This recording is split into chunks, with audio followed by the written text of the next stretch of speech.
Bonjour à toutes et bonjour à tous. Aujourd'hui, on va parler de 3 étapes pour sortir du burn-out autistique. C'est parti.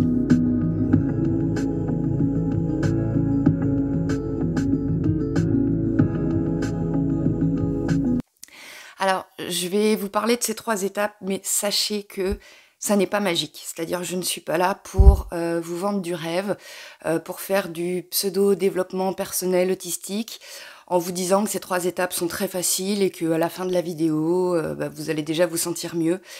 Non, c'est pas vrai. J'en suis là avec vous aussi, dans le burn-out autistique. David Laroche a déjà... il a déjà le slogan On avance ensemble. Moi, j'ai envie de vous dire, on pourrait presque dire on galère ensemble. Mais ces 3 étapes, je les ai construites avec vous parce que depuis 1 an que j'ai cette chaîne, eh bien vous vous confiez et ça je vous remercie infiniment. Donc cette vidéo c'est aussi la vôtre puisque je l'ai construite avec vos témoignages. Parce qu'en tant qu'autiste en fait on n'a pas la possibilité souvent, en tout cas dans la vraie vie, de rencontrer d'autres personnes autistes pour partager notre vécu et pour se dire ah bah tiens ça c'est aussi de l'autisme donc ok d'accord je comprends mieux. Non, le seul endroit où on puisse le faire, eh ben, c'est Internet. Donc je vais énumérer ces 3 étapes avec vous. Vous allez peut-être me trouver un peu directive pour vous dire honnêtement pourquoi moi je crois en ces étapes et quelle est ma motivation suprême. Ma motivation suprême, c'est une personne et c'est ma fille. Parce que j'ai appris que les enfants ne se construisent pas sur la façon dont on leur narre la vie, mais simplement sur les actions que nous, en tant que parents, on peut mettre en place. Et j'ai envie que ma loulotte sache qu'il est possible d'être un adulte, une adulte autiste, en étant équilibré, vous voyez. Donc c'est ce qui me motive vraiment aujourd'hui et à faire cette vidéo et à m'en sortir avec vous. Bon, on arrête avec la parlotte, on va tout de suite rentrer dans le cœur du sujet. Donc étape numéro 1, le réaliser. Alors vous allez me dire, écoute Johanna, qu'est-ce que tu entends par là? Comment peut-on ne pas réaliser qu'on est en burn-out autistique? Eh bien tout simplement de la même manière qu'on peut ne pas réaliser qu'on est autiste ou qu'on peut ne pas réaliser qu'on est en burn-out. Pourquoi? Parce que toute notre vie en tant qu'autiste, nos ressentis ont été invalidés. Depuis tout petit, on nous a dit « Mais non, ça fait pas mal. Mais non, ça fait pas peur. Mais regarde, tous les enfants aiment ça. Mais tous les enfants mangent de ça. » Depuis tout petit, en fait, on nous apprend que ce qu'on ressent n'est pas valable, n'est pas valide. Et comment on agit plus tard avec nos pères à l'école, on nous apprend aussi que comment on agit n'est pas valable dans la société. Donc depuis tout petit, on a l'habitude d'avoir des ressentis qui sont niés. Donc qu'est-ce qu'on va faire inconsciemment? C'est qu'on va les nier aussi. Surtout que lorsqu'on est TSA, alors je parle du TSA parce que c'est ma chaîne, mais sachez que vous êtes tous et toutes les bienvenus, que vous ayez un TSA, un TDAH, un trouble psychiatrique. Le burn-out peut toucher vraiment toutes les personnes qui ont un handicap invisible. Donc voilà, bienvenue ici. Restez jusqu'à la fin de la vidéo et puis dites-nous comment ça s'est passé pour vous. Donc notre vécu a été invalidé. On ne sait pas parfois ce qu'on ressent, surtout que les personnes autistes ont souvent une alexithymie, c'est-à-dire une difficulté à réaliser ce qui se passe à l'intérieur de nous.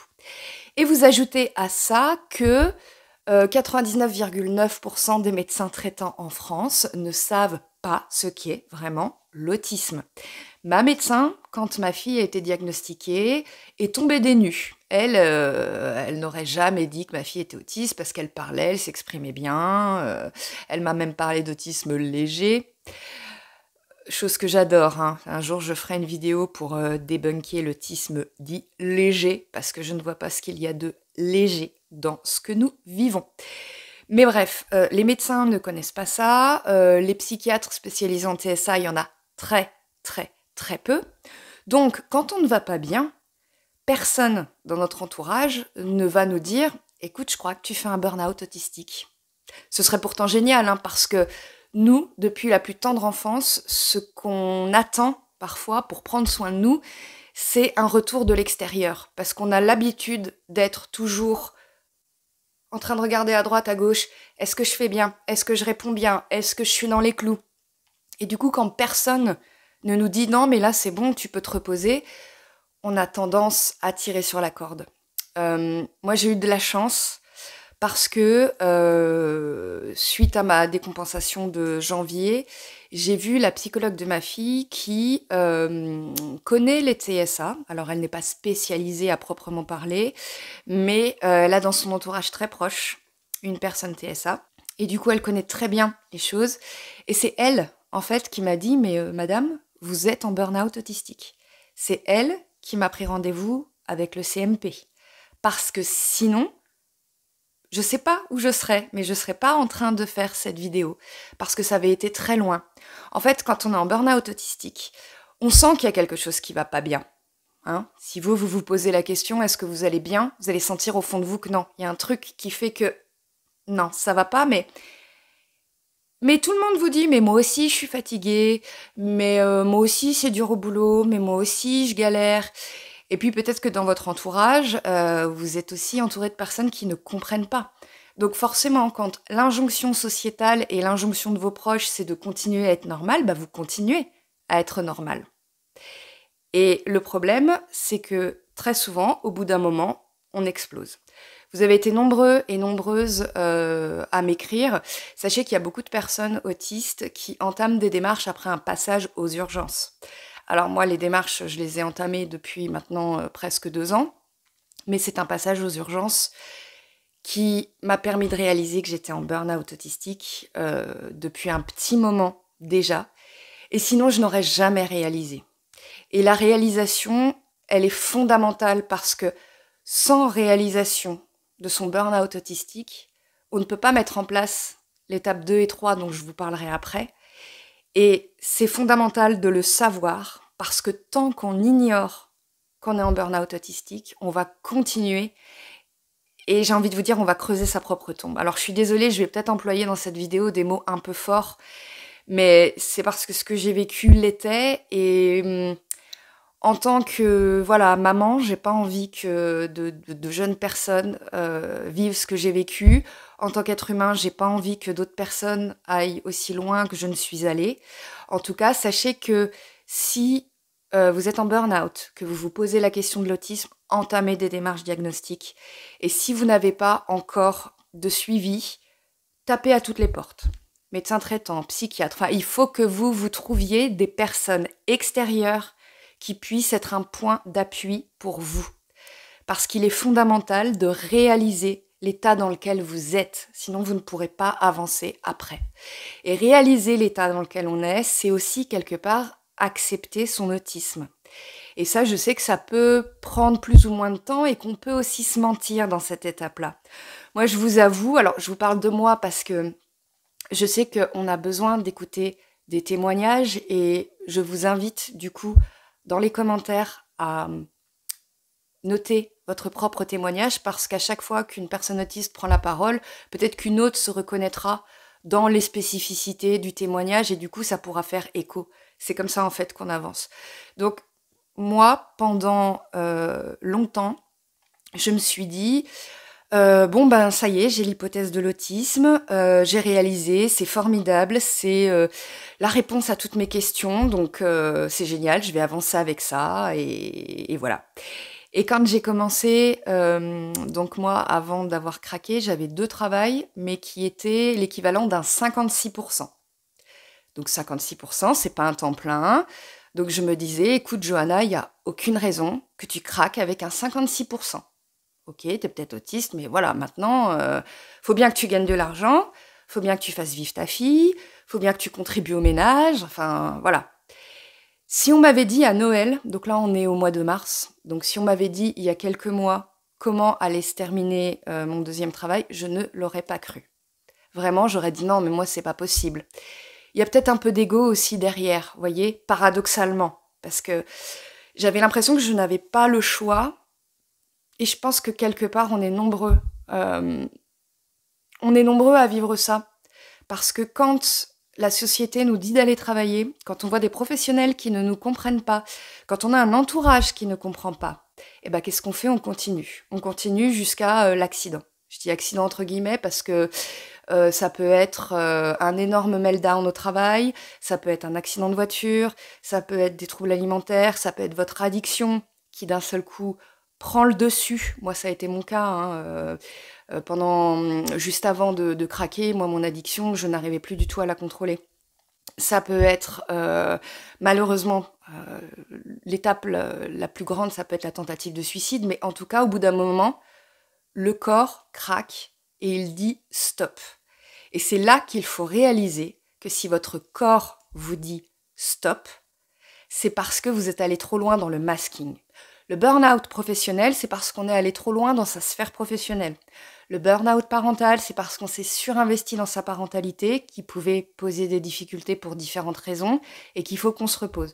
Le burn-out autistique, c'est parce que vous avez, pendant trop longtemps, fait semblant d'être normal.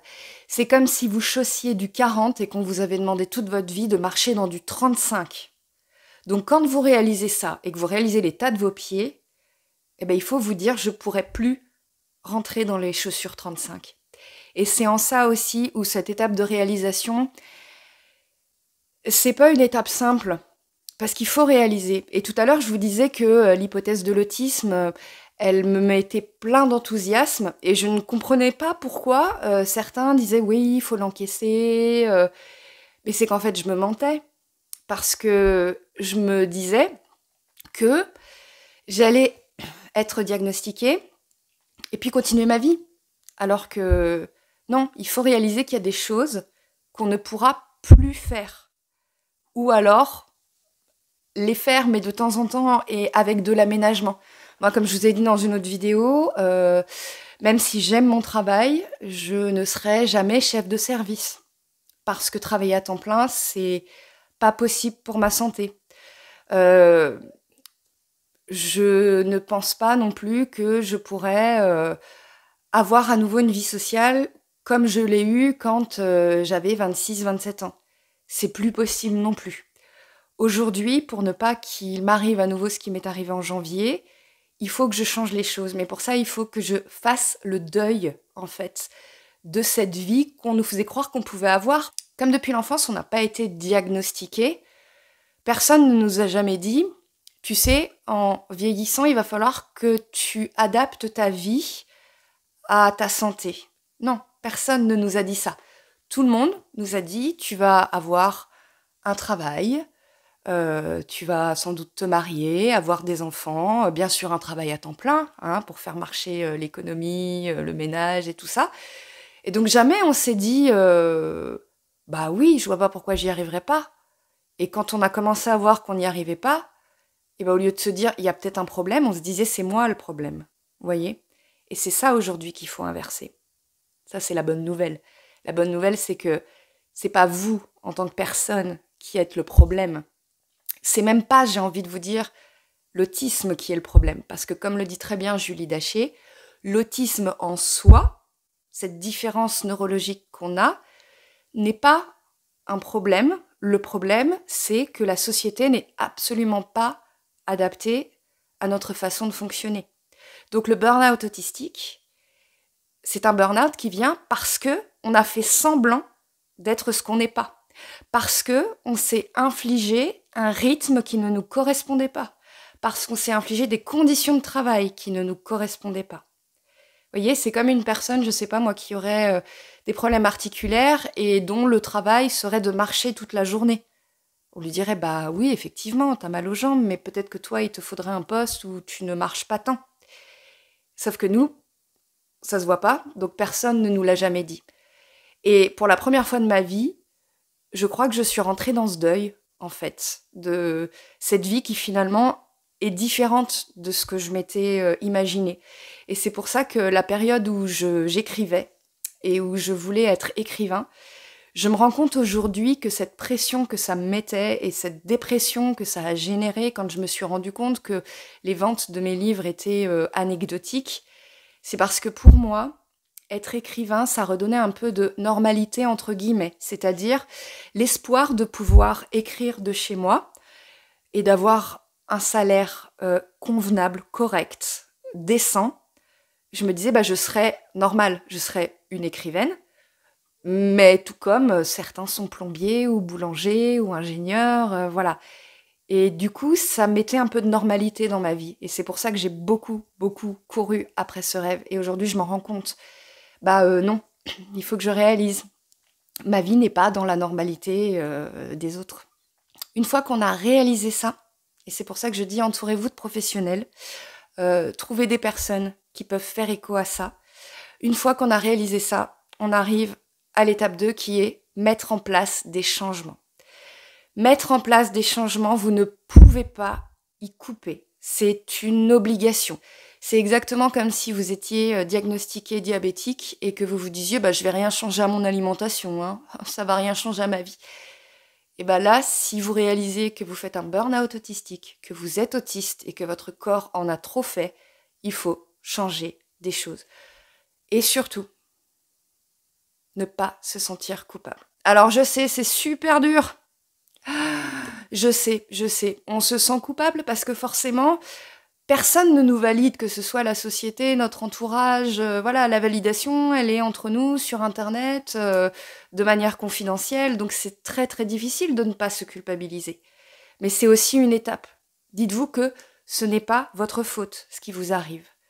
Ce qui vous arrive, c'est que vous avez essayé d'être normal pendant trop d'années. Et aujourd'hui, votre corps vous dit, votre cerveau particulièrement, vous dit stop, là, c'est plus possible. Donc là, il va falloir écouter son cerveau. Alors, dans un premier temps, pour ceux qui ont des burn-out très sévères, les besoins primaires, c'est-à-dire juste dormir, manger, contentez-vous de ça au début, si vous en êtes là. Essayez de vous dire, ce n'est pas ma faute. Si j'ai besoin de rester la journée au lit, eh ben, je reste la journée au lit. Il faut que je m'en remette. Si vous aviez une grippe carabinée avec 41 de fièvre, vous ne vous poseriez pas la question de rester au lit. Vous diriez, bah oui, c'est ce qu'on fait quand on a 42 de fièvre.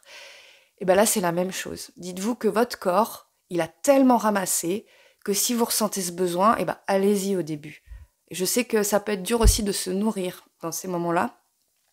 Essayez de vous préparer des choses très simples, mais essayez au moins de vous nourrir. Dans un premier temps, se nourrir, dormir, première étape. D'accord ?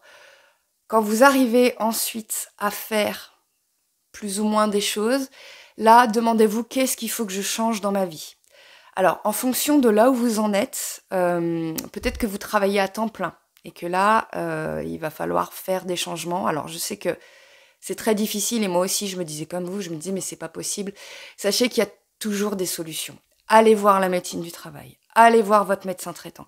Moi, je suis allée voir la médecine du travail avant, puisque je n'ai pas encore mon diagnostic officiel, je suis en cours. Je suis allée voir la médecine du travail donc pour mes crises non épileptiques psychogènes. Je vous ferai une vidéo là-dessus, puisque maintenant je suis suivie pour ça. Et pour l'anxiété et la dépression. Donc sachez que vous pouvez aller voir la médecine du travail en disant voilà, je ne me sens pas bien et j'ai besoin d'un aménagement ou d'un arrêt maladie.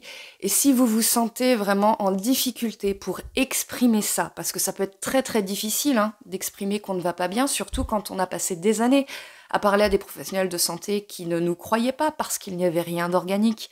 Je sais, Ce que vous pouvez faire, moi ce que j'avais fait qui avait bien marché, vous pouvez lister soit sur un document Word, soit à la main, enfin bref, vous listez de façon très factuelle quels sont vos symptômes actuels.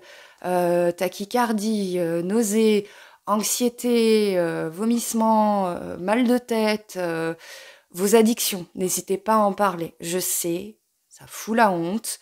Pendant des années, d'ailleurs aujourd'hui on est le 18 mars, aujourd'hui ce sont mes 2 ans d'abstinence. Alors comme vous le savez j'ai eu des trébuchages, mais en tout cas voilà ça fait 2 ans que j'ai pris la décision d'arrêter de boire et pendant des années je n'en ai pas parlé. Mais vraiment, c'est-à-dire que même à la médecine du travail, quand on me disait vous buvez de l'alcool, je disais non, non, non, non, non.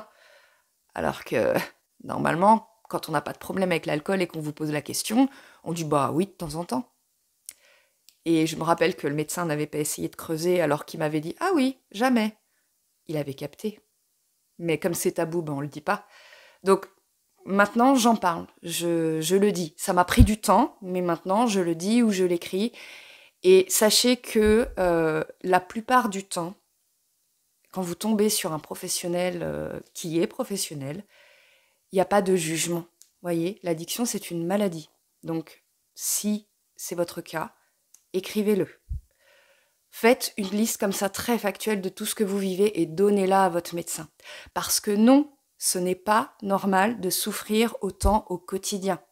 Parfois, on peut le croire, parce que ça fait tellement d'années en fait qu'on fonctionne comme ça, qu'on a appris à fonctionner comme ça, que presque on sent même plus le sac qu'on a sur nos épaules et que c'est vraiment quand il nous fait chuter qu'on se dit mais oui, j'avais un poids. Donc, allez voir la médecine du travail, votre médecin traitant, mais déjà, il faut aménager votre emploi du temps et surtout, si vous avez fait un burn-out, passez par une phase où vous êtes en arrêt. Et en arrêt, ça veut dire se reposer. Et se reposer, pas dans l'optique de se dire, allez, dans 3 semaines, c'est bon, j'y retourne, je fais comme avant. Non, il faut vraiment réaliser que les changements que vous allez devoir mettre en place, ils vont prendre du temps, ils vont vous permettre d'aller mieux, mais ça va demander beaucoup de travail. Moi, je m'en rendais pas compte au début. Je me disais, bon, bah chouette, je suis en arrêt maladie, du coup, je vais faire des petites vidéos, je vais ranger chez moi et ça va aller mieux. Bah, j'ai toujours mon angoisse du soir, vous voyez. Et je me suis rendu compte qu'en fait, il fallait que je travaille vraiment mes routines.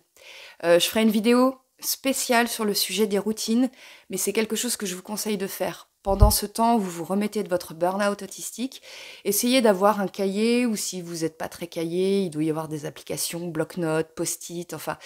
Et essayez de noter quels sont vos besoins et vos difficultés. Je vais vous inviter, donc dans la barre de description, il y aura 2 vidéos d'Alistair sur le burn-out autistique, où il parle également de ses besoins à lui, parce qu'on est tous différents. Donc lui, par exemple, il privilégiait le sommeil, parce que le sommeil, c'était plus compliqué que la nourriture. Moi, en l'occurrence, je me suis rendu compte que pendant cette période, je sautais beaucoup de repas, parce que je n'avais pas la force, en fait, de chercher quoi manger, me mettre à table. Donc après j'étais en hypo, et le fait d'être en hypo, bah, j'étais à 2 doigts de faire une crise. Et vous voyez, c'est le cercle vicieux, quoi.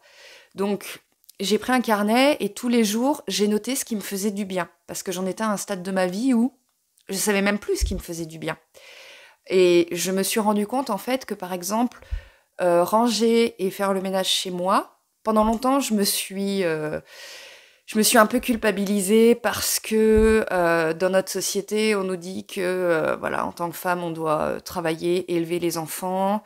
Et c'est pas grave si la maison elle est pas rangée, on est des Wonder Woman. Oui, sauf que moi, en tant qu'autiste, quand ma maison n'est pas rangée, je ne suis pas capable de réfléchir. J'ai une angoisse qui est là. En voyant les objets qui ne sont pas à leur place, j'angoisse. Voilà. Donc, ça a fait partie des choses que maintenant, j'assume. Je me dis, bah moi, dans ma routine, j'ai un moment de rangement et de ménage. Voilà, c'est comme ça. Parce que j'en ai besoin. Et je l'assume, donc je le fais.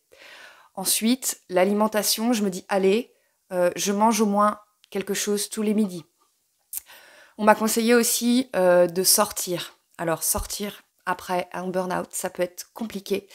Parce que moi, je me suis rendu compte que parfois, je sortais marcher et que le simple fait de voir une personne se promener et arriver en sens inverse, eh ben, ça me suffisait à rentrer chez moi parce que le simple fait de croiser quelqu'un, c'était pas possible.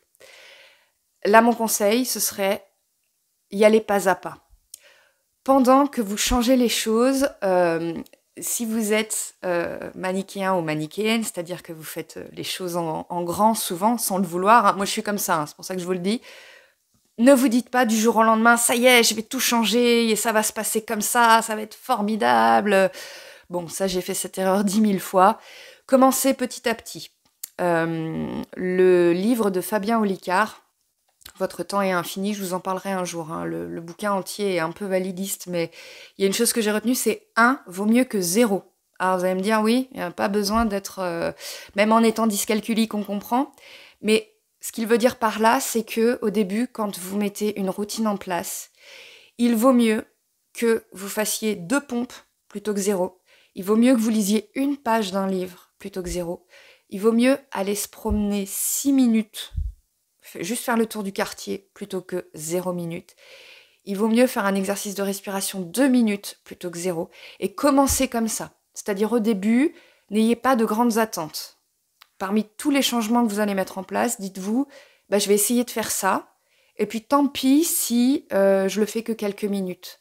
Parce que si vous vous mettez d'ores et déjà la pression en vous disant allez, je vais marcher une demi-heure tous les jours, je vais faire un quart d'heure de sport le matin, je vais manger hyper équilibré, vous allez vous mettre en échec. Et ça, c'est pas le but. C'est-à-dire que lorsque vous commencez, dites-vous j'aimerais arriver à là, mais si je fais moins, c'est pas grave. Et félicitez-vous. Vous avez fait 2 pompes, bravo, vous auriez pu ne pas en faire. Le but ici, c'est d'abord d'ancrer la routine dans votre fluidité quotidienne. Et une fois que la routine est ancrée dans votre fluidité quotidienne, là, vous pouvez tout doucement augmenter les choses. Vous voyez, c'est comme par exemple se brosser les dents. Alors, je sais qu'en tant qu'autiste, parfois ça peut être compliqué. Hein. Moi, je vous avoue qu'il y a des soirs où je suis limite en shutdown et où je demande à mon mari de m'emmener la brosse à dents dans mon lit. Voilà. Hein. Comme je vous dis, on galère ensemble. Donc, normalement, le brossage de dents, c'est quelque chose que vous faites automatiquement parce que c'est dans votre routine. Vous voyez ? Et bien là, tout ce que vous allez mettre en place, ça va être la même chose. C'est-à-dire que vous démarrez petit parce que c'est dans votre routine. Parmi les changements à mettre en place aussi, il y a la communication avec l'entourage. Et ça, c'est important. Pourquoi ? Parce qu'il va falloir apprendre à dire non. Vous savez, ce petit mot qui n'arrive jamais à sortir de nos lèvres. Non. Il va falloir dire à votre entourage que vous êtes dans une période difficile. Alors, si vous n'avez pas envie de révéler votre autisme, je comprends. Mais expliquez que vous avez besoin de temps pour vous. En d'autres termes, les communications téléphoniques ou autres, pendant cette période-là, il faut faire un truc de dingue que nous, on n'a jamais fait en tant qu'autiste. Il faut penser à soi. Waouh ! C'est dur, hein ? Surtout quand on l'a jamais fait, on ne sait pas comment faire. France Gall dit dans une chanson « Des branches, revenons à nous ». Et là, c'est exactement ça qu'il faut faire. Il faut revenir à nous et se demander vraiment « Qu'est-ce qui me fait du bien ?» Et donc, qu'est-ce qui me fait du bien ? Là, encore une fois, pas de culpabilité, pas de jugement. Si, pour aller bien, vous avez besoin, je sais pas moi, de regarder un animé, de vous refaire tout Princesse Sarah, faites-le. Faites-le. Là, votre corps, il a besoin d'endorphine, il a besoin d'aller mieux. Donc, laissez une place dans votre vie à vos intéressés. Maintenant, il faut que vos intéressés aient plus de place dans votre vie. Et moi, je vous avoue que là, je vois vraiment la différence puisque du coup, suite à ce qui s'est passé en janvier, j'ai été mis en inaptitude à mon 2e travail. Donc, c'est-à-dire que j'ai toujours mon premier travail à 36%, mais c'est le seul travail que j'ai. Et du coup, je m'adonne un peu plus à mes intéressés. Donc, en ce moment, c'est les neurosciences. Donc, vous le verrez dans la vidéo de 2 semaines où je parlerai des troubles neurofonctionnels. Et je pense en tant qu'autiste, on est tous touchés par les troubles neurofonctionnels. Ne cherchez pas là sur Internet, vous n'allez pas trouver grand-chose. Donc voilà, dans 2 semaines, je vous explique tout, mais enfin bref. Et là, je ressens la différence. C'est-à-dire que toute ma vie, j'ai été à temps plein en burn-out, à temps plein en burn-out. Ma fille a eu des difficultés aussi qu'il a fallu gérer. Donc voilà, pendant des années, mes intéressés, ils grappillaient sur mon sommeil. C'était pendant que je conduisais. Enfin, vous voyez, je prenais des petites bouffées d'air là où je pouvais, mais je n'arrivais pas. Et là, le fait de donner un peu plus de place dans ma vie à mes intéressés, je sens que ça me fait du bien, mais vraiment, comme si, comme si j'étais en déficit de magnésium et que j'avais les membres qui tremblaient et que d'un seul coup, je prenais du magnésium et que je me sentais mieux dans mon corps. Là, très sincèrement, là, à côté de mon lit, donc il y a une grande fresque sur le système nerveux, chacun ses délires, et tous les soirs, je regarde, j'apprends et ça me fait du bien. Donc vraiment, faites la même chose avec vos intéressés. Et on s'en fout de quel est votre intéressé. Je veux dire, il n'y a pas à juger entre la personne qui s'intéresse à la physique quantique et la personne qui va s'intéresser à Naruto. Enfin, je veux dire, Il n'y a aucune échelle de valeur, vous voyez. Plongez dans ce qui vous fait du bien. Peu importe en fait. Dans tous vos intérêts spé, il y a une façon pour vous de vous réguler. Parce qu'un intérêt spé, ça permet d'avoir une sensation de maîtrise et de connaissance. Et c'est ça que vous devez aller chercher. Vous voyez ? Peu importe finalement l'intérêt spé. Et enfin, on va passer maintenant à la 3e étape. Mais pour ça, il faut déjà avoir passé la 2e. Hein. Donc là, la 3e, comme je galère avec vous et que j'en suis encore à la 2e, la 3e, celle que je me prescris aussi, c'est éviter les rechutes. Pour éviter les rechutes, il faut déjà avoir passé l'étape 1, c'est-à-dire réaliser. Parce que si vous n'avez pas réalisé, vous allez faire les mêmes erreurs. C'est dur, hein, parce que voilà, encore une fois, quand la société et l'entourage vous poussent à faire des choses, est-ce que c'est vraiment une erreur que de les suivre ? Ça demande une sacrée force de caractère de se dire « Ah ben non, maintenant je fais plus ça. Maintenant je pense à ma santé. » Pas facile, hein. Donc, 3, pour prévenir les rechutes, il faut que vous soyez à l'écoute des signaux de votre corps. Je vais vous donner un exemple. Pendant le Covid, moi je travaillais à temps plein avec des demandeurs d'asile. Bon, ça n'a pas d'incidence sur ce que je vais vous dire, mais en bref, on avait tout le temps le masque. Et je me suis rendu compte que lorsqu'on avait le masque, je faisais des choses avec mes lèvres. En fait, maintenant je le sais, je stimais en fait avec mes lèvres et je faisais des... tout le temps. Je me suis dit, mais pourquoi je me mets à faire ça ? Alors, je savais du coup qu'on voyait pas ma bouche. Et en fait, je me suis rendu compte qu'il y a un mouvement que je fais avec un petit souffle d'air. Et je me suis rendu compte que quand je faisais ça, c'est que j'étais vraiment énervée. Voilà. Et j'avais trouvé, moi, mon warning. Alors vous, ça peut peut-être être autre chose. Hein, et c'est pour ça que c'est difficile. C'est-à-dire, il faut vous prendre comme objet d'étude. Parce que oui, vous êtes important. Oui, votre vie est précieuse. Et oui, vous avez le droit de vous occuper de vous. Donc, observez-vous. Tout le monde a un warning, qui soit intérieur, qui soit extérieur. Peut-être qu'il y a un steam que vous faites quand vous êtes particulièrement angoissé. Pour beaucoup de personnes, ce sont les cuticules. Je regarde les miennes, hein, parce que, vous voyez, là, par exemple, bon, c'est tout petit, hein, j'ai déjà arraché beaucoup plus, hein, mais voilà, je sais qu'il y en a beaucoup, ça va être la tricotylomanie. Alors ça, c'est quand on s'arrache les cheveux. Je sais plus comment ça s'appelle quand on s'arrache... les peaux des doigts. Mais enfin bref, il y a forcément quelque chose, vous, que vous faites quand l'anxiété monte d'un cran. Ça peut être aussi, j'en reparle, mais ça peut être aussi se diriger vers l'addiction. Hein. Donc essayez de visualiser ces moments où, ah, tiens, là, il y a un warning. Et posez-vous. Pourquoi il y a un warning ? En tant qu'alexithymique, parfois, il y a des choses qui vont nous bouleverser, mais on va pas le réaliser tout de suite, parce qu'en tant qu'autiste, on a un cerveau qui a besoin de processer un peu plus longtemps. Voilà, il faut être bienveillant avec soi. C'est comme ça. Nous, on va pas capter tout de suite qu'on est en colère parce que machin, mais peut-être qu'on va le capter 2 jours après. Et c'est pas grave. Et d'ailleurs, dans les commentaires, partagez avec nous. Quels sont vos warnings à vous ? Qu'est-ce qui fait que lorsque vous faites ou vous ressentez quelque chose, vous vous dites « Ah, là, il faut que je m'arrête ». Ça pourra aider d'autres personnes qui sont encore peut-être dans l'étape 1, dans l'étape de la réalisation. Prévenir aussi la rechute, c'est essayer de savoir ce qui va nous apaiser, nous. Et alors, ça peut être compliqué parce que moi, je me suis déjà retrouvée dans des moments d'angoisse où je me dis oh, « Mon Dieu, qu'est-ce que je fais ?»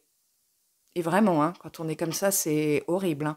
Et je me dis « Ok, d'accord, bon, bah, mon intérêt spé. » Sauf que parfois, quand on fait notre intérêt spé, enfin ça dépend de celui dans lequel on est, mais ça peut nous demander de l'analyse, du travail, et peut-être qu'on est dans un état où on n'est pas capable de le faire. Donc dans ces cas-là, qu'est-ce qu'on fait d'autre au niveau corporel ?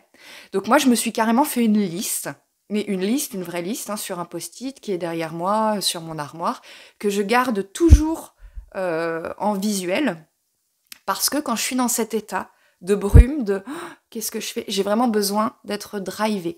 Donc je prends cette liste et je dis ok, alors est-ce que une petite séance de yoga, un petit bain avec de la musique, un petit coloriage de mandala avec de la SMR, enfin voilà, moi en tout cas ce sont les choses que je me suis notées qui peuvent me permettre de redescendre, mais vous, il y a peut-être d'autres choses.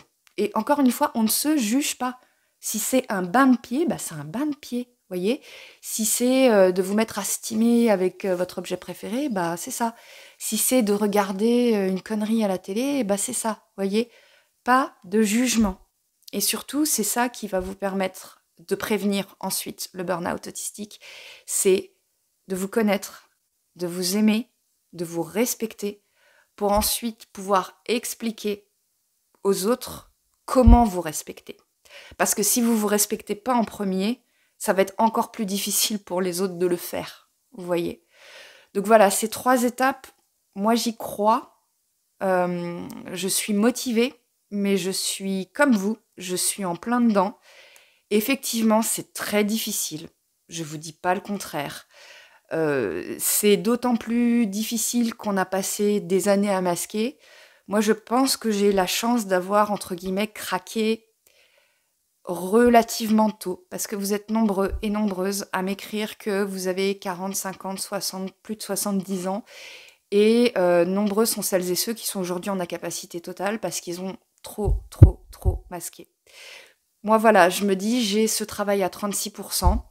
Peut-être que jusqu'à la retraite, je ne travaillerai qu'à 36%. Mais déjà, je me dis, si j'arrive à maintenir ce travail qui me plaît, mes vidéos YouTube, et si j'arrive à montrer à ma fille que je suis bien, eh ben, j'aurais réussi ma petite vie. Vous voyez, je serais peut-être pas voilà, chef de service à pouvoir faire des jolis voyages, partir en vacances au ski, parce que voilà, ça faisait partie de mes rêves.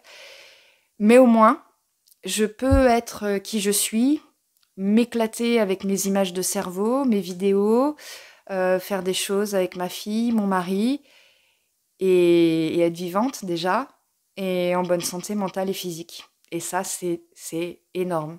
C'est énorme. Donc prenez soin de vous. N'hésitez pas à réécouter cette vidéo. Et surtout, n'oubliez pas que vous n'êtes pas seul. Quoi que vous soyez en train de vivre, quoi que vous soyez en train de penser, quelle que soit la détestation que vous pouvez avoir de vous-même, parce que je sais qu'on passe souvent par là quand on a été rejeté, dites-vous que vous n'êtes pas seul et que c'est possible.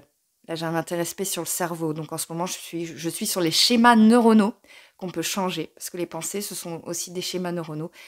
C'est possible de changer, voilà. Et ça, je pense que c'est la... J'ai pas noté d'étape 4, mais je pense que c'est la condition sine qua non, il faut avoir la foi. Parce que sans la foi, s'il y a une petite voix derrière vous qui vous dit « Ah, tu vas pas y arriver !» Faites taire cette petite voix. D'accord? Cette petite voix, c'est le sabotage, c'est le démon, c'est rien. Vous pouvez y arriver. Vous en valez la peine. Vous êtes précieux. Vous êtes important. Bon, dans 2 semaines, je vous conseille d'être avec moi pour parler des troubles neurofonctionnels, parce que vous allez voir que les troubles neurofonctionnels, on est souvent concerné lorsqu'on est autiste, qu'on a le syndrome de l'intestin irritable, le syndrome prémenstruel, des douleurs inexpliquées. Donc je vais vous expliquer tout ça et je vais aussi vous donner des techniques pratico-pratiques que des médecins en ce moment sont en train de m'apprendre pour sortir de tout ça. Voilà, je vous remercie, j'espère que cette vidéo vous a apporté.